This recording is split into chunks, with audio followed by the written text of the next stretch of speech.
Zainab at Ray Parks magka-video call habang natutulog. Dahil magkalayo na ulit sina Zainab Harake at Ray Parks, ay balik video call na ulit ang dalawa. Nabanggit ni Zainab na kahit bungbuo ang tiwala nito kay Ray, ay madalas pa rin silang magkausap dahil miss nila palagi ang isa't isa.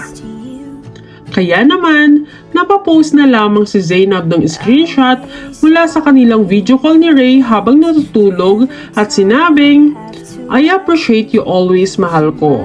Nirepost naman ito ni Ray Parks at sinabing, "Miss na kita, mahal." Kahit isang oras lang ang pagitan ng Japan at Philippines, ay magkaiba pa rin sila ng schedule, kaya naman, nang maaga gumising si Ray ay bumawi din ito kay Zainab. At nag-story ng kanilang video call kung saan si Zainab naman ang natutulog.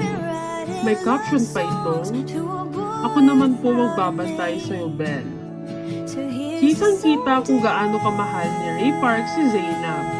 Dahil lagi niya itong binibigyan ng assurance, lalo na't alam niya na may trauma si Zainab sa mga pinagdaanan nito dati. I'm kinda over all the talk.